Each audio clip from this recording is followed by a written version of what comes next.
السلام علیکم ورحمۃ اللہ۔ بسم اللہ الرحمن الرحیم۔ آپ کو معلوم ہے کہ انسان دائرہ اسلام میں ایک کلمہ پڑھ کر داخل ہوتا ہے، اور وہ کلمہ بھی کچھ زیادہ لمبا چوڑا نہیں، صرف چند لفظ ہے: لا الہ الا اللہ محمد الرسول اللہ۔ اسلام میں داخلے کی پہلی شرط: ان الفاظ کو زبان سے ادا کرتے ہی آدمی کچھ سے کچھ ہو جاتا ہے۔ پہلے کافر تھا، اب مسلمان ہو گیا۔ پہلے ناپاک تھا، اب پاک ہو گیا۔ پہلے خدا کے غضب کا مستحق تھا، اب اس کا پیارا ہو گیا۔ پہلے دوزخ میں جانے والا تھا، اب جنت کا دروازہ اس کے لیے کھل گیا۔ اور بات صرف اتنے پر ہی نہیں رہتی، اس کلمے کی وجہ سے آدمی اور آدمی میں بڑا فرق ہو جاتا ہے۔ جو اس کلمے کے پڑھنے والے ہیں وہ ایک امت ہوتے ہیں، اور جو اس سے انکار کرتے ہیں وہ دوسری امت ہو جاتے ہیں۔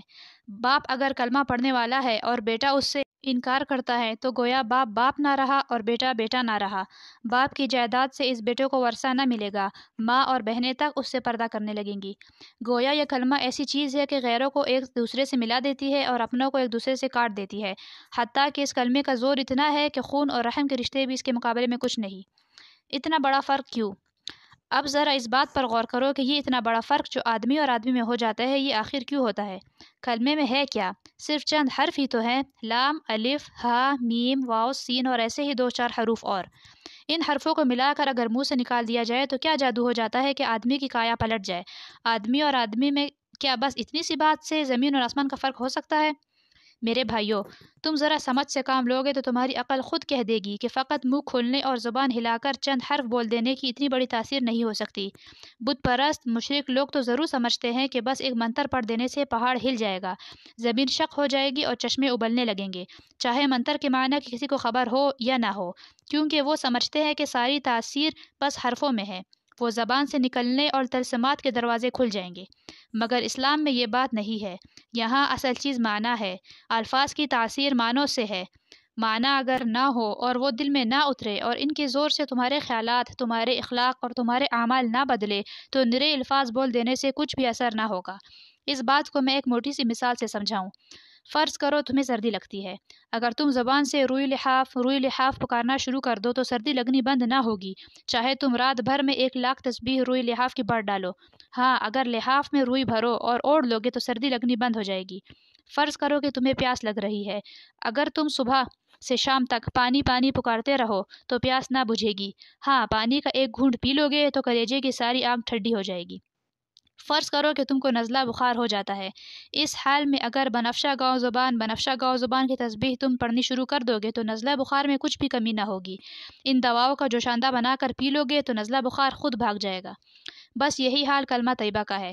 فقط 6-7 لفظ بول دینے سے اتنا بڑا فرق نہیں ہوتا کہ آدمی کافر سے مسلمان ہو جائے، ناپاک سے پاک ہو جائے، مردود سے محبوب بن جائے اور دوزخی سے جنتی بن جائے۔ یہ فرق صرف اس طرح ہوگا کہ پہلے ان الفاظ کا مطلب سمجھو اور وہ مطلب تمہارے دل میں اتر جائے۔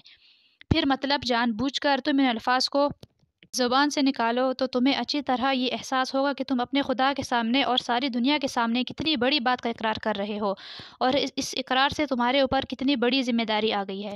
پھر یہ سمجھتے ہوئے جب تم نے اقرار کر لیا تو اس کے بعد تمہارے خیالات پر، تمہاری ساری زندگی پر اس کلمے کا قبضہ ہو جانا چاہیے۔ پھر تم کو اپنے دل اور دماغ میں کسی ایسی بات کو جگہ نہ دینی چاہیے جو اس کلمے کے خلاف ہو۔ پھر تم کو ہمیشہ کے لیے بالکل فیصلہ کر لینا چاہیے کہ جو بات اس کلمے کے خلاف ہے وہ جھوٹی ہے اور یہ کلمہ سچا ہے۔ پھر زندگی کے سارے معاملات میں یہ کلمہ تمہارا حاکم ہونا چاہیے۔ اس کلمے کا اقرار کرنے کے بعد تم کافروں کی طرح آزاد نہیں رہے کہ جو چاہے کرو، بلکہ اب تم اس کلمے کے پابند ہو۔ جو وہ کہے اس کو کرنا پڑے گا اور جس سے منع کرے اس کو چھوڑنا پڑے گا۔ اسی طرح کلمہ پڑھنے سے آدمی مسلمان ہو جاتا ہے، اور اس طرح کلمہ پڑھنے کی وجہ سے آدمی اور آدمی میں اتنا بڑا فرق ہوتا ہے جس کا ذکر میں نے ابھی کیا ہے۔ کلمے کا مطلب۔ آؤ اب میں بتاؤ کہ کلمے کا مطلب کیا ہے، اور اس کو پڑھ کر آدمی کس چیز کا اقرار کرتا ہے، اور اس کا اقرار کرتے ہی آدمی کس چیز کا پابند ہو جاتا ہے۔ کلمے کے معنی یہ ہے: اللہ کے سوا کوئی اور خدا نہیں ہے، اور حضرت محمد صلی اللہ علیہ وسلم اللہ کے رسول ہیں۔ کلمے میں الہ کا جو لفظ آیا ہے اس کے معنی خدا کے ہیں۔ خدا اس کو کہتے ہیں جو مالک ہو، حاکم ہو، خالق ہو، پالنے اور پوسنے والا ہو، دعاؤں کا سننے اور قبول کرنے والا ہو، اور اس کا مستحق ہو کہ اس کی عبادت کی جائے۔ اب جو تم نے لا الہ الا اللہ کہا تو اس کے معنی یہ ہوئے کہ اول تو تم نے یہ اقرار کیا کہ یہ دنیا نہ تو بے خدا بنی ہے اور نہ ایسا ہی ہے کہ اس کے بہت سے خدا ہو، بلکہ دراصل اس کا خدا ہے اور وہ خدا ایک ہی ہے، اور اس کی ذات کے سوا کوئی خدائی کسی کی نہیں۔ دوسری بات جس کا تم نے کلمہ پڑھتے ہی اقرار کیا وہ یہ ہے کہ وہ ایک خدا تمہارا اور سارے جہاں کا مالک ہے، تمہاری ہر چیز اور دنیا کی ہر شے اس کی ہے، خالق وہ ہے، رازق وہ ہے، موت اور زندگی اس کے طرف سے ہے، مصیبت اور راحت بھی اسی کی طرف سے ہے، جو کچھ کسی کو ملتا ہے اس کو دینے والا حقیقت میں وہ ہے، اور جو کچھ کسی سے چھینا جاتا ہے اس کا چھیننے والا بھی حقیقت میں وہی ہے۔ ڈرنا چاہیے تو اس سے، مانگنا چاہیے تو اس سے، سر جھکانا چاہیے تو اس کے سامنے، عبادت اور بندگی کی جائے تو اس کے سوا ہم کسی کے بندے اور غلام نہیں، اور اس کے سوا کوئی ہمارا آقا اور حاکم نہیں۔ ہمارا اصل فرض یہ ہے کہ اسی کا حکم مانیں اور اسی کے قانون کی پیروی کریں۔ اللہ تعالیٰ سے عہد اور محاسبہ۔ یہ عہد و پیمان ہے جو لا الہ الا اللہ پڑھتے ہی تم اپنے خدا سے کرتے ہو اور ساری دنیا کو گواہ بنا کر کرتے ہو۔ اس کی خلاف ورزی کرو گے تو تمہاری زبان، تمہارے ہاتھ، تمہارے پاؤں، تمہارا رونٹا اور زمین آسمان کا ذرہ ذرہ جس کے سامنے تم نے جھوٹا اقرار کیا تمہارے خلاف خدا کی عدالت میں گواہی دے گا، اور تم ایسی بے بسی کے عالم میں وہاں کھڑے ہوگے کہ ایک بھی گواہ تم کو صفائی پیش کرنے کے لیے نہ ملے گا۔ کوئی وکیل یا بیرسٹر وہاں تمہاری طرف سے پیروی کرنے والا نہ ہوگا، بلکہ خود وکیل صاحب اور بیرسٹر صاحب جو دنیا کی عدالتوں میں قانون کی الٹ پھیر کرتے پھرتے ہیں، یہ بھی وہاں تمہاری ہی طرح بے بسی کے عالم میں کھڑے ہوں گے۔ وہ عدالت ایسی نہیں ہے جہاں تم جھوٹی گواہیاں اور جعلی دستاویز پیش کر کے اور غلط پیروی کر کے بچ جاؤ۔ دنیا کی پولیس سے تو تم جرم چھپا سکتے ہو، خدا کی پولیس سے نہیں چھپا سکتے۔ دنیا کی پولیس رشوت کھا سکتی ہے، خدا کی پولیس رشوت کھانے والی نہیں۔ دنیا کے گواہ جھوٹ بول سکتے ہیں، خدا کے گواہ بالکل سچے ہیں۔ دنیا کے حاکم بے انصافی کر سکتے ہیں، خدا ایسا حاکم نہیں جو بے انصافی کرے۔ پھر خدا جس جیل میں ڈالے گا اس سے بچ کر بھاگنے کی بھی کوئی صورت نہیں۔ خدا کے ساتھ جھوٹا اقرار نامہ کرنا بہت بڑی بیوقوفی ہے، اس لیے جب اقرار کرتے ہو تو خوب سوچ سمجھ کر کرو اور اس کو پورا کرو، ورنہ تم پر کوئی زبردستی نہیں ہے کہ خواہ مخواہ زبانی ہی اقرار کر لو، کیونکہ خالی خلی زبانی اقرار محض بیکار ہے۔ رسول اللہ کی رہنمائی کا اقرار۔ لا الہ الا اللہ کہنے کے بعد تم محمد رسول اللہ کہتے ہو، اس کے معنی یہ ہے کہ تم نے یہ تسلیم کر لیا کہ محمد صلی اللہ علیہ وسلم ہی وہ پیغمبر ہے جن کے ذریعے سے خدا نے اپنا قانون تمہارے پاس بھیجا ہے۔ خدا کو اپنا آقا اور شہنشاہ مان لینے کے بعد یہ معلوم ہونا ضروری تھا کہ اس شہنشاہ کے احکام کیا ہے، ہم کون سے کام کریں جن سے وہ خوش ہوتا ہے اور کون سے کام نہ کریں جن سے وہ ناراض ہوتا ہے، کس قانون پر چلنے سے وہ ہم کو بخشے گا اور اس کی خلاف ورزی کرنے پر وہ ہم کو سزا دے گا۔ یہ سب باتیں بتانے کے لیے خدا نے محمد صلی اللہ علیہ وسلم کو اپنا پیغمبر مقرر کیا، آپ کے ذریعے سے اپنی کتاب ہمارے پاس بھیجی، اور آپ صلی اللہ علیہ وسلم نے خدا کے حکم کے مطابق زندگی بسر کر کے ہم کو بتا دیا کہ مسلمانوں کو اس طرح زندگی بسر کرنی چاہیے۔ بس جب تم نے محمد رسول اللہ کہا تو گویا اقرار کر لیا کہ جو قانون اور جو طریقہ حضور صلی اللہ علیہ وسلم نے بتایا ہے تم اسی کی پیروی کرو گے، اور جو قانون اس کے خلاف ہے اس پر لعنت بھیجو گے۔ یہ اقرار کرنے کے بعد اگر تم نے حضور صلی اللہ علیہ وسلم کے لائے ہوئے قانون کو چھوڑ دیا اور دنیا کے قانون کو مانتے رہے تو تم سے بڑھ کر جھوٹا اور بے ایمان کوئی نہ ہوگا، کیونکہ تم یہی اقرار کر کے تو اسلام میں داخل ہوئے تھے کہ محمد صلی اللہ علیہ وسلم ہی کا لایا ہوا قانون حق ہے اور اس کی تم پیروی کرو گے۔ اسی اقرار کی بدولت تو تم مسلمان کے بھائی بنے، اسی کی بدولت تو تم نے باپ سے ورثہ پایا، اسی کی بدولت ایک مسلمان عورت یا مرد سے تمہارا نکاح ہوا، اسی کی بدولت تمہاری جائز اولاد بنی، اسی کی بدولت تمہیں یہ حق ملا کہ تمام مسلمان تمہارے مددگار بنے، تمہیں زکوٰۃ دے، تمہاری جان اور مال اور عزت و آبرو کی حفاظت کا ذمہ لے، اور ان سب کے باوجود تم نے اپنا اقرار توڑ دیا۔ اس سے بڑھ کر دنیا میں کون سی بے ایمانی ہو سکتی ہے؟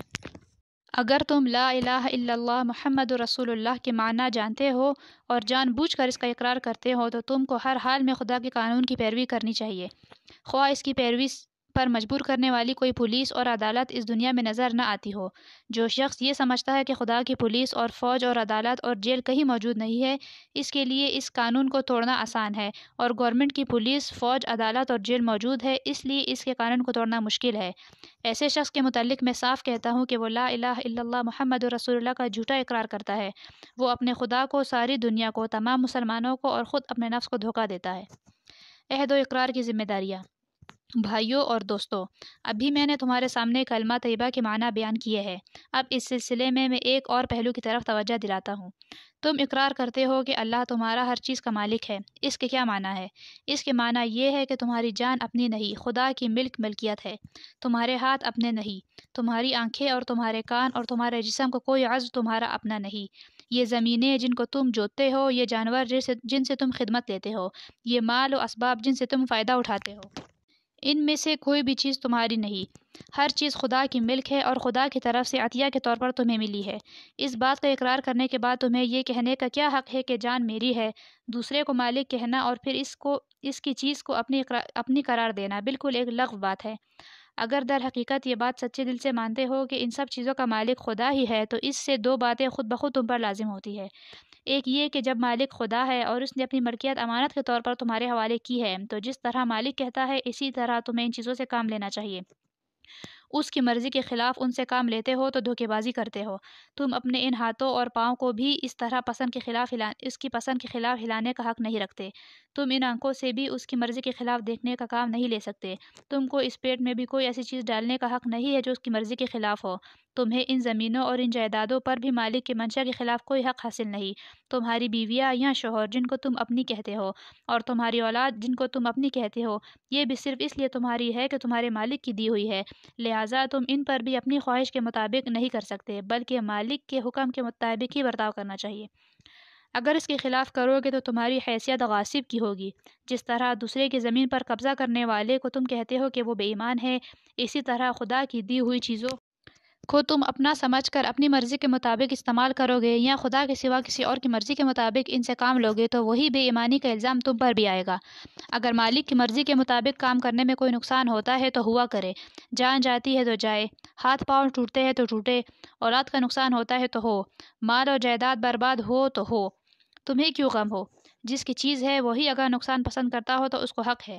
ہاں، اگر مالک کی مرضی کے خلاف تم کام کرو اور اس میں کسی چیز کا نقصان ہو تو بلا شبہ تم مجرم ہوگے، کیونکہ دوسرے کے مال کو تم نے خراب کیا۔ تم خود اپنی جان کے مختار نہیں ہو، مالک کی مرضی کے مطابق جان دو گے تو مالک کا حق ادا کرو گے، اس کے خلاف کام کرنے میں جان دو گے تو یہ بے ایمانی ہوگی۔ اسلام کی قبولیت خدا پر احسان نہیں۔ دوسری بات یہ ہے کہ مالک نے جو چیز تمہیں دی ہے اس کو اگر تم مالک ہی کے کام میں صرف کرتے ہو تو کسی پر احسان نہیں کرتے، نہ مالک پر احسان ہے نہ کسی اور پر۔ تم نے اگر اس کی راہ میں کچھ دے دیا یا کچھ خدمت کی یا جان دے دی جو تمہارے نزدیک بہت بڑی چیز ہے، تب بھی کوئی احسان کسی پر نہیں کیا۔ زیادہ سے زیادہ جو کام تم نے کیا وہ بس اتنا ہی تو ہے کہ مالک کا جو حق تم پر تھا وہ تم نے ادا کر دیا۔ یہ کون سی ایسی بات ہے جس پر کوئی پھولے اور فخر کرے اور یہ چاہے کہ اس کی تعریف کی جائے اور یہ سمجھے کہ اس نے کوئی بہت بڑا کام کیا ہے جس کی بڑائی تسلیم کی جائے؟ یاد رکھو کہ سچا مسلمان مالک کے راہ میں کچھ صرف کرنے یا کچھ خدمت کرنے کے بعد پھولتا نہیں ہے بلکہ خاکساری اختیار کرتا ہے۔